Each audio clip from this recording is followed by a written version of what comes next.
Silence, a Fable. By Edgar Allan Poe. The mountain pinnacles slumber, valleys, crags, and caves are silent. Listen to me, said the demon as he placed his hand upon my head. The region of which I speak is a dreary region in Libya, by the borders of the river Zaire, and there is no quiet there, nor silence. The waters of the river have a saffron and sickly hue, and they flow not onwards to the sea, but palpitate forever and forever beneath the red eye of the sun with a tumultuous and convulsive motion. For many miles on either side of the river's oozy bed is a pale desert of gigantic water lilies. They sigh one unto the other in that solitude, and stretch towards the heaven their long and ghastly necks, and nod to and fro their everlasting heads, and there is an indistinct murmur which cometh out from among them like the rushing of subterrene water. And they sigh one unto the other. But there is a boundary to their realm, the boundary of the dark, horrible, lofty forest there, like the waves about the Hebrides. The low underwood is agitated continually, but there is no wind throughout the heaven, and the tall primeval trees rock eternally hither and thither with a crashing and mighty sound, and from their high summits, one by one, drop everlasting dews, and at the roots strange poisonous flowers lie writhing in perturbed slumber, and overhead, with a rustling and loud noise, the grey clouds rush westwardly forever, until they roll, a cataract, over the fiery wall of the horizon. But there is no wind throughout the heaven. And by the shores of the river Zaire there is neither quiet nor silence. It was night, and the rain fell, and falling, it was rain, but, having fallen, it was blood, and I stood in the morass among the tall, and the rain fell upon my head, and the lilies sighed one unto the other in the solemnity of their desolation. And, all at once, the moon arose through the thin ghastly mist, and was crimson in colour, and mine eyes fell upon a huge grey rock which stood by the shore of the river, and was lighted by the light of the moon, and the rock was grey, and ghastly, and tall, and the rock was grey. Upon its front were characters engraven in the stone, and I walked through the morass of water lilies, until I came close unto the shore, that I might read the characters upon the stone, but I could not decipher them. And I was going back into the morass, when the moon shone with a fuller red, and I turned and looked again upon the rock, and upon the characters, and the characters were desolation.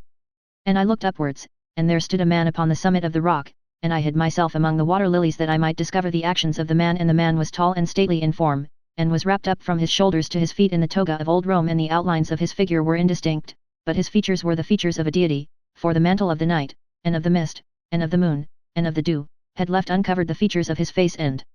his brow was lofty with thought, and his eye wild with care, and, in the few furrows upon his cheek I read the fables of sorrow and weariness and disgust with mankind, and a longing after solitude. And the man sat upon the rock, and leaned his head upon his hand, and looked out upon the desolation. He looked down into the low unquiet shrubbery, and up into the tall primeval trees, and up higher at the rustling heaven, and into the crimson moon, and I lay close within shelter of the lilies, and observed the actions of the man, and the man trembled in the solitude. But the night waned, and he sat upon the rock. And the man turned his attention from the heaven, and looked out upon the dreary river Zaire, and upon the yellow ghastly waters, and upon the pale legions of the water lilies. And the man listened to the sighs of the water lilies, and to the murmur that came up from among them. And I lay close within my covert, and observed the actions of the man, and the man trembled in the solitude, but the night waned, and he sat upon the rock. Then I went down into the recesses of the morass, and waded afar in among the wilderness of the lilies, and called unto the hippopotami which dwelt among the fens in the recesses of the morass. And the hippopotami heard my call, and came, with the behemoth, unto the foot of the rock, and roared loudly and fearfully beneath the moon. And I lay close within my covert, and observed the actions of the man, and the man trembled in the solitude, but the night waned, and he sat upon the rock.